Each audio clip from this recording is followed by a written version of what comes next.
Well, good morning. Thanks for joining us today. We're finally heading into the home stretch of this election campaign.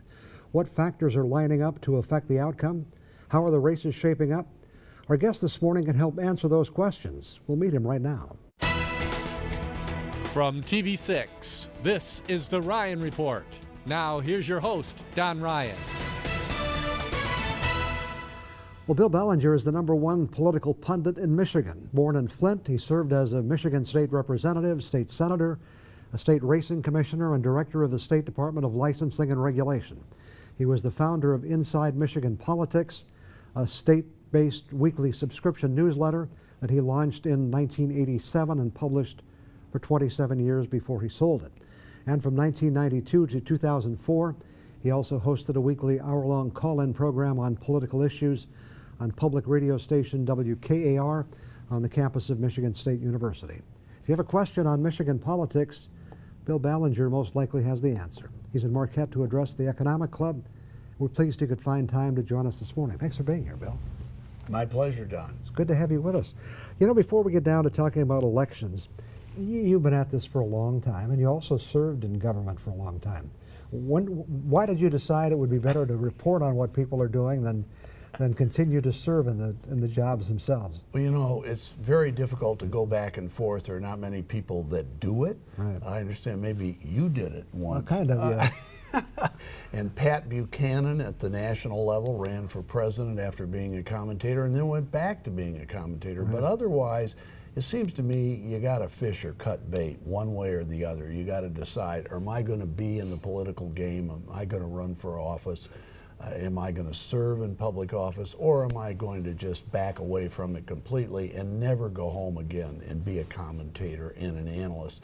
And I reached a point in my life in the late 80s when I decided that's what I want to do, because I felt that I could offer some insight to what went on in the political process that very few analysts and commentators could offer, because they'd never served in public office. They'd never run, they'd never been elected.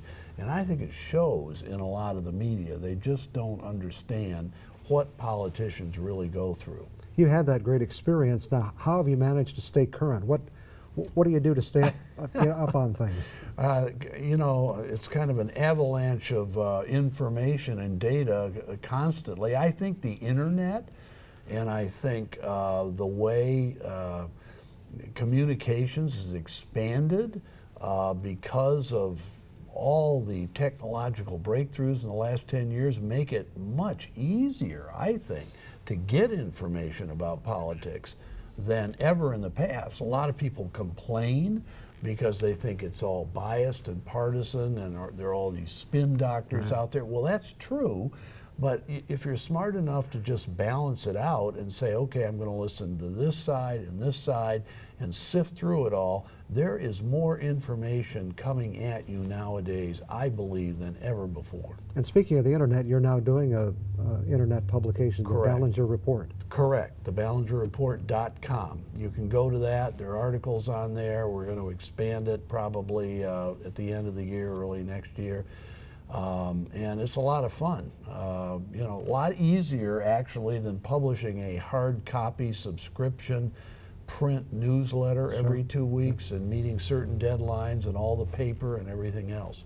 That publication you did was really intended for a lot of organizations, businesses, people who really had a serious interest in knowing what's going on. Right, political junkies, hopeless political junkies. Some of them had to be knowledgeable about government, but you know, that was the audience that was targeted. I do want to talk about some local races, but before we do, and I'm sure every election campaign is unique in your mind. Right. But isn't this national campaign crazy? It is crazy. I mean, we've never seen anything like it in our lifetime, and mainly because of one person, and that's Donald Trump. But, you know, lost in the shuffle almost, amazingly, is Hillary Clinton would be the first woman president in the history of the United States. 8 years ago, that would have been and was, I think, a much bigger focus of attention and a bigger deal than it turned out to be the case this year. I think people are almost like not even paying attention to that. I know Hillary hopes she's going to get a lot of support from female voters, and I think she will. but I think it's Trump because of his very unique personality and political character that we have the kind of race we do. Would you have ever guessed that he was going to make it through that primary campaign? Well, I didn't. I thought he actually would be a force bigger than most people thought at the beginning, over a year ago when he started. I thought he had a real appeal, but I kept thinking, like a lot of people, that when it got right down to it, it was going to be him versus one or two other Republicans who were going to be survivors at that point, and I thought they would consolidate against him and win. Never happened. No. I think mainly because the Republicans who emerged as his biggest rivals didn't have enough positive stuff going for them, Ted Cruz in particular at the end, and Marco Rubio, to be able to overcome the kind of momentum that Trump proved to have. You know, interestingly enough, and I was trying to go through this in my own mind, you mentioned Hillary could be the first woman president. Right. When's the last time we had a non-political president? Was it probably Eisenhower? Well, you could say that. General, of course, we've had generals in the past. Right. We had Andrew Jackson, we had Right. William Henry Right. Harrison. The last person, maybe the only person who really was kind of an early role model is somebody nobody ever talks about, Wendell Willkie. Okay. 1940, the barefoot boy from Wall Street. He was a Hoosier who made his money on Wall Street, and he came out of absolutely nowhere in 1940, won the Republican nomination over people like Thomas Dewey and Robert Taft and so forth. And here's a piece of political trivia for you. Franklin Delano Roosevelt ran for president 4 times. He carried Michigan 3 out of the 4 elections. The one election he lost was to Wendell Willkie Really? in 1940. Interesting. I want to talk about those local races in just a couple of minutes. Back with more on the Ryan Report after we take this break.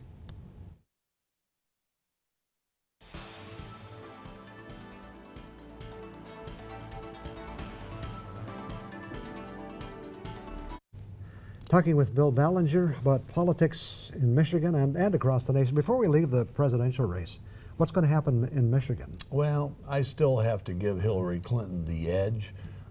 Democrats have carried the presidential sweepstakes, 6 straight elections in Michigan starting in 1992. The only one that was even close was George W. Bush running for a 2nd term in 2004 against John Kerry. Bush lost by only 3%, but the others haven't even really been close.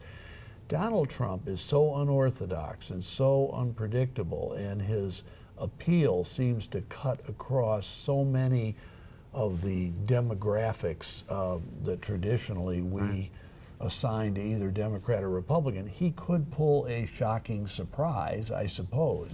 But I still think ultimately Hillary Clinton ought to win Michigan.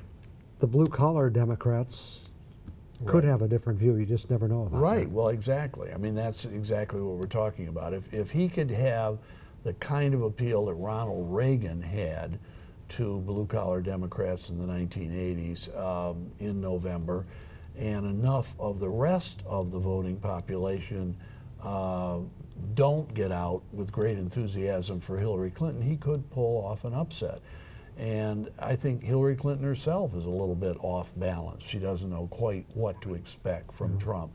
But I'd still have to give her the edge. Well, let's talk about probably the biggest race up here. We have an open seat in Congress. Right. Been represented by Congressman Benishek for 3 terms. Correct. A lot of people went into this race on the Republican side, assuming Right. Jason Allen or Tom Casperson. Sure. Didn't turn out that way. What have you been reading about this race? Well, we did put up an article on the BallingerReport.com about a week after the election, which is still there. It's archived if people want to read it, which analyzed the race and what happened. I mean, Jack Bergman pulled a shocking upset. That's the only thing you can say. First of all, I think he held his money until the end pretty cleverly, kind of disguised how much he had available. He advertised heavily in the last couple of weeks in the campaign. There were a lot of negative ads against Jason Allen, not just from Bergman, but from other parties. Tom Casperson did not do well south of the bridge, nearly as well as you might have thought he would do. Not that he was going to win, but that he would keep it close. And of course, Jason Allen did virtually nothing north of the bridge. Bergman actually had appeal that transcended every geographic and demographic area in the state, and he carried counties south of the bridge as well as in the UP, and he pulled off a shocking upset. It was close. The real question is what's going to happen between now and November 8th, because he isn't well known. He doesn't have deep roots. Personally, he's not well known. Yes, he may have an advertising presence based on this campaign, but I think Yoopers expect to be able to know the people that are going to represent them in office. Yeah, there has never been a congressman representing the Upper Peninsula who was not from the Upper Peninsula. Well, that is true, absolutely, and that could give him an advantage, but you got to remember, the population of the 1st District has shifted dramatically south of the bridge. You know that probably as much as 60% of the vote in November is probably going to come from south of the bridge. Right. So it's getting harder and harder for the UP to hold on to a native son or daughter to be the representative from the 1st Congressional District. And if Lon Johnson wins, you're going to have the first one ever from south of the bridge. You did mention the fact that the campaign got a little nasty. We just see so much of this now. What are your thoughts on that?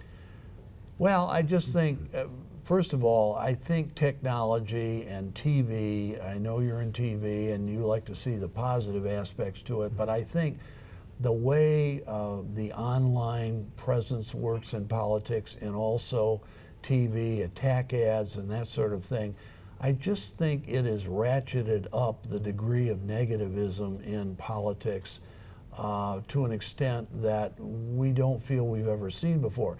If you go back to the early days of the Republic, I mean, Thomas Jefferson and John Adams and Aaron Burr said terrible things about each other. I mean, you go back and read some of those quotes, it was pretty darn nasty. But the question is, how much of that really penetrated to the average voter at that time, which you got to remember was all white male, no females voting, hardly any minorities, very small voting population, no technology to penetrate deeply with messages.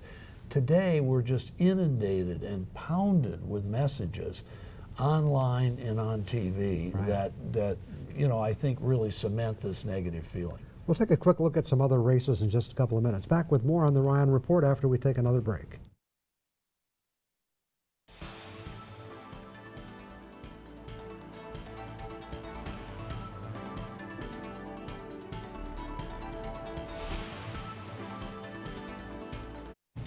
Again, our guest this morning is Bill Ballinger. Let's cover a couple of other races.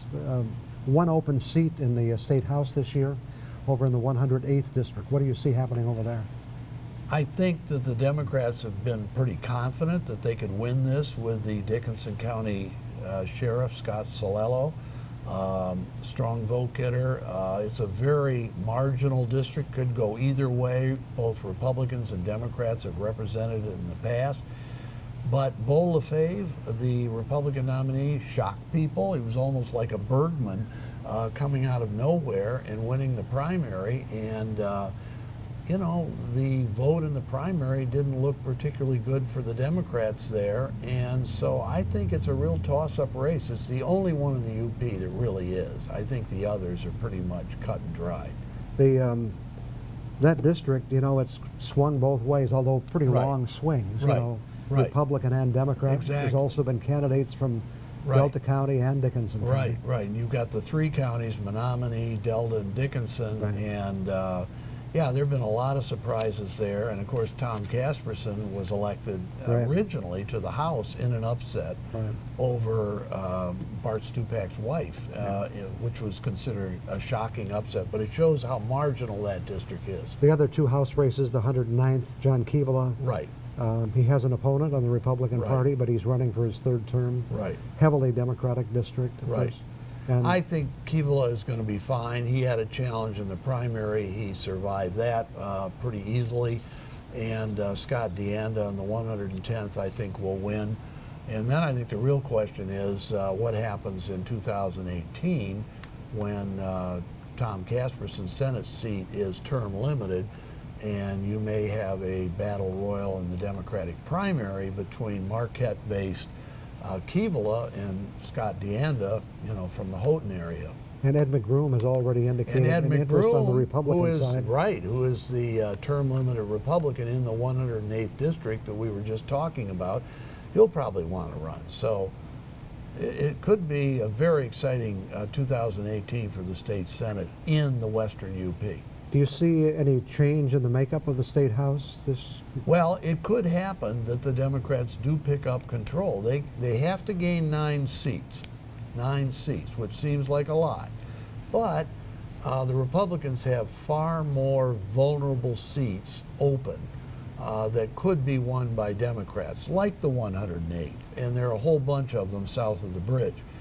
And the Democrats have some very good candidates in a couple of races, and there are a couple of marginal districts where there are Republican incumbents who are threatened.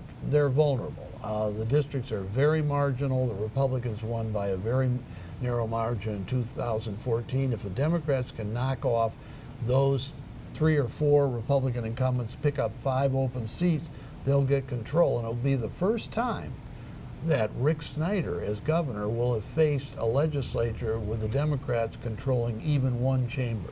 We have only a couple of minutes left. The Republican legislature passed legislation to eliminate straight ticket voting. Right. Courts have thrown that out. Right. Is that going to have an effect on the election? Well, it can't have any more effect than it's had for 125 years. I mean, we've had straight ticket voting for 125 years. We're going to have straight ticket voting again in November. The real question is, would it have had an effect if straight ticket voting had been banned? It will not be banned this November, but there's still going to be a court hearing and a trial, and it could be banned by 2018. It probably really helps those candidates running for State Board of Education and the various university boards. Most of the evidence seems to be that marginally straight ticket voting tends to help the Democrats.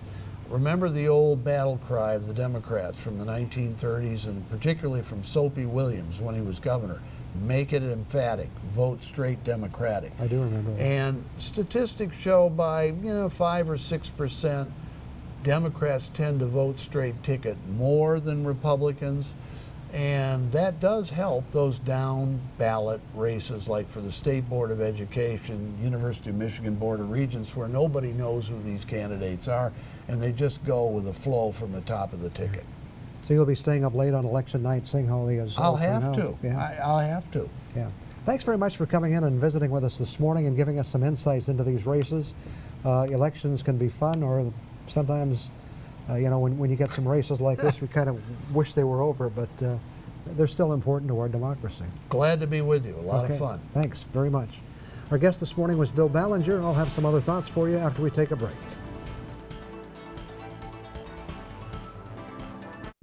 It's a well-accepted fact that we have an obesity problem in this country. I'm sure there are a lot of different reasons why, but here's 2 you may not have thought of: advertising and socializing. I don't want to bite the hand that feeds me. Advertising is a good thing, but it can be tempting when it comes to food. Today we do more to advertise food than we used to, and that's especially true when it comes to eating out.